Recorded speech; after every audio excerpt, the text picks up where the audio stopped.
Feira Vocacional 2026, como São Carlo Acutis, quero ser todo de Deus, é o lema desta edição da Feira Vocacional da Diocese de Santo Amaro, nesta 36ª edição deste evento, deste lugar de discernimento, de encontro e de transformação. E nós estamos aqui com o Fernando, pai, esposo, católico, pascom, e a lista é grande. Seja muito bem-vindo, Fernando, que está aqui sempre, há muitos anos já com a gente, somando e trabalhando.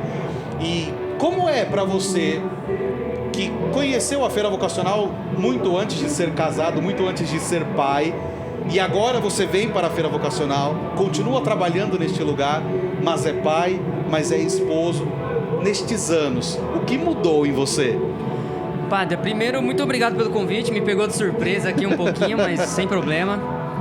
É interessante, é engraçado até você comentar sobre esse antes e o depois, que eu estava até conversando com a Ana esses dias, Ana, que é a minha esposa, e nós chegamos à conclusão que muito provavelmente nós trabalhamos juntos na minha primeira feira, juntos assim no mesmo evento, mas nós não nos conhecíamos e não nos vimos.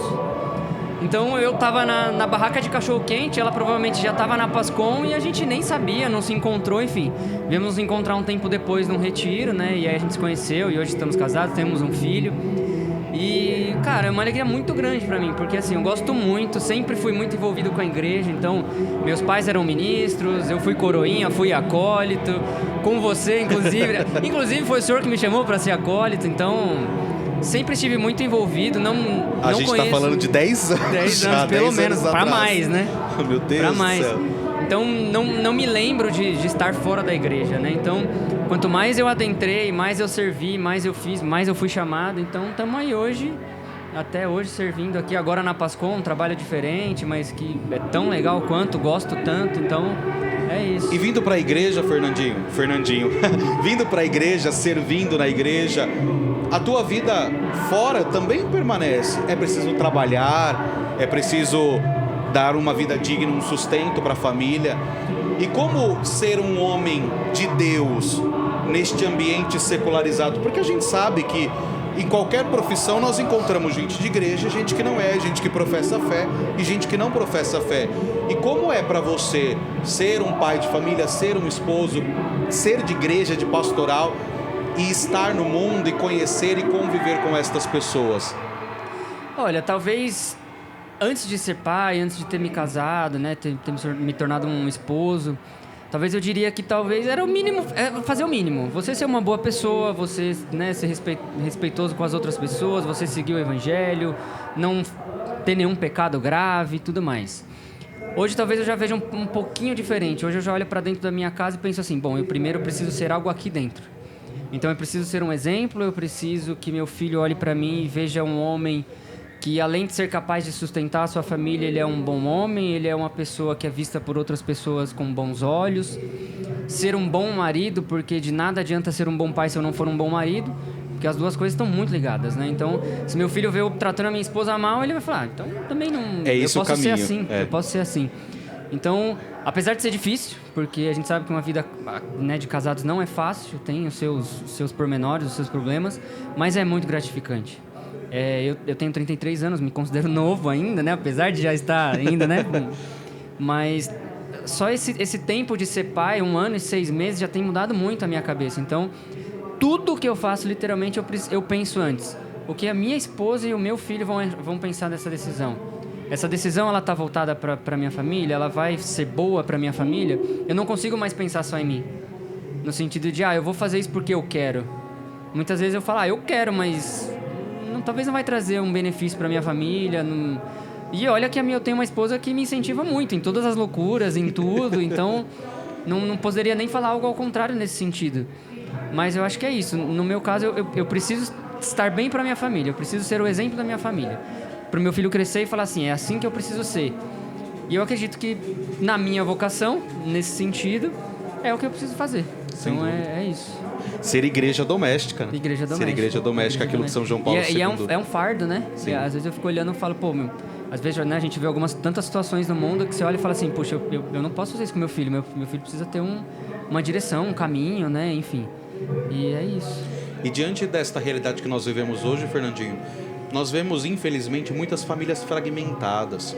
Famílias que falta a presença paterna, famílias que faltam a presença materna, às vezes. Ou até tem a presença paterna e materna, mas é uma presença... Pela metade, né? Pela metade, né? Não queria me contradizer, mas uma presença ausente. Sim. Está presente fisicamente, mas afetivamente ausente. Sim. E eu acredito que aquilo que você tem dado à sua família é muito do que você recebeu lá atrás. Sim, com certeza. E como isso é importante hoje para você? Olhando para o Fernando, que é pai do Joaquim, você olha para o Fernandinho, que é filho do Fernando? Ah, muito, porque de fato essa foi a minha base, né? Quando eu olho pra minha família, todos têm problemas, todos têm os seus traumas, enfim, nenhuma relação é 100%, né, em todos os aspectos. Mas graças a Deus eu posso olhar pra minha família e muito no caminho, na direção do que eu falei. Olhar pro meu pai e ter orgulho do meu pai, olhar pra minha mãe e ter orgulho da minha mãe, ver os dois como casal e percebê-los muito fiéis àquilo que eles se propuseram quando casaram, quando disseram sim na igreja. Então, entre problemas, entre situações, entre perdas, enfim, se mantiveram juntos, se mantiveram unidos, se mantiveram firmes na palavra, na fé. Mesmo quando talvez meu pai, né, ou a minha mãe não estivessem tão firmes na fé deles próprias, eles nunca deixaram de mostrar a fé para mim e para o meu irmão.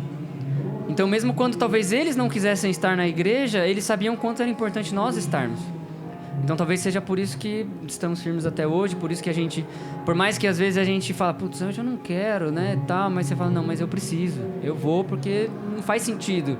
O Fernando, o Pedro, sem irem à missa, não são os mesmos Fernando e o Pedro, que meu irmão. Então, de fato, essa base, se ela não fosse sólida, com certeza o mundo teria nos levado, porque não é fácil. O mundo é muito tentador. O mundo é muito tentador. E falando sobre essa ideia de tentação do mundo, ser pai, ser esposo, exige muitas renúncias. Renúncias sadias, né? De oferta mesmo, de entregar. Talvez nós olhamos para o mundo hoje e dizemos, com 33 anos você está jogando fora a sua vida, né? Sendo esposo, sendo pai, tendo que se preocupar com outras pessoas. E como você, tendo pouca idade, olha para esta sociedade que nós vivemos, olha para a vida que você vive, olha para a sua família e enxerga tudo isso? Padre, é muito clichê, né? Mas eu diria que hoje eu não troco por nada. Isso é um fato. Parece clichê, parece aquela coisa, ah, nossa, né? Vem, é lindo. Mas de fato, porque quantas vezes, às vezes, a gente na rua... Pô, eu ando de moto. Então, às vezes, eu tô na moto, eu dou uma aceleradinha na moto e eu penso e falo, putz... Tem 2 pessoas que estão me esperando em casa, então deixa eu tirar a mão aqui um pouquinho, porque eu não quero ser falta, eu não quero que meu filho cresça, né, sem um pai, enfim.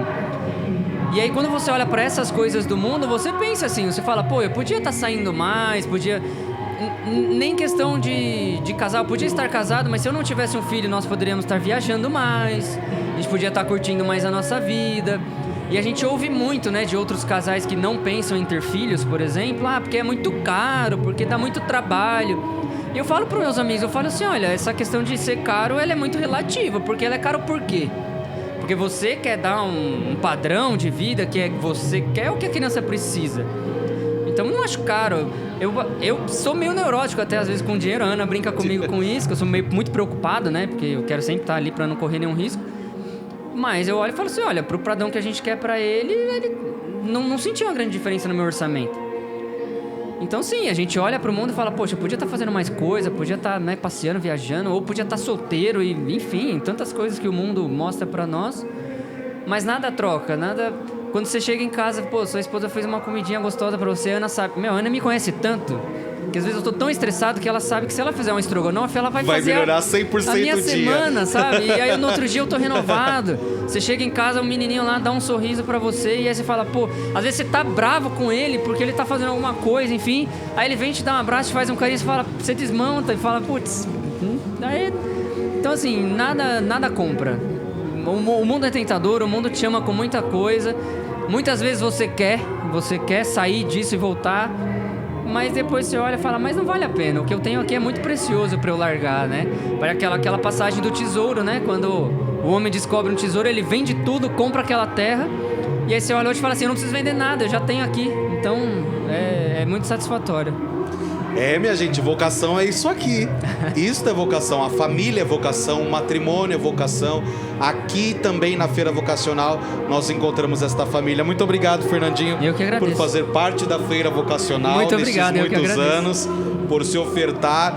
Você que não conhece, a comunicação da Feira Vocacional é toda feita por voluntários. Voluntários das muitas paróquias da Diocese que se reúnem nestes 2 dias, que chegam logo cedinho, que saem bem tarde e que encontram sentido nisso aqui. E neste grupo nós encontramos casais, namorados, casados, pais, e é aqui que a gente reconhece verdadeiramente a vocação. Que Deus o abençoe. Amém. A você, ao Joaquim, a Ana, que faça a tua família ser sempre mais de Deus e alcançar sempre mais a santidade. Amém. Muito obrigado, Padre. E esta é a Feira Vocacional, este lugar onde a família é celebrada, onde a família encontra sentido, onde a família encontra o caminho para a felicidade. E se é vocação, esquece, é Diocese de Santo Amaro.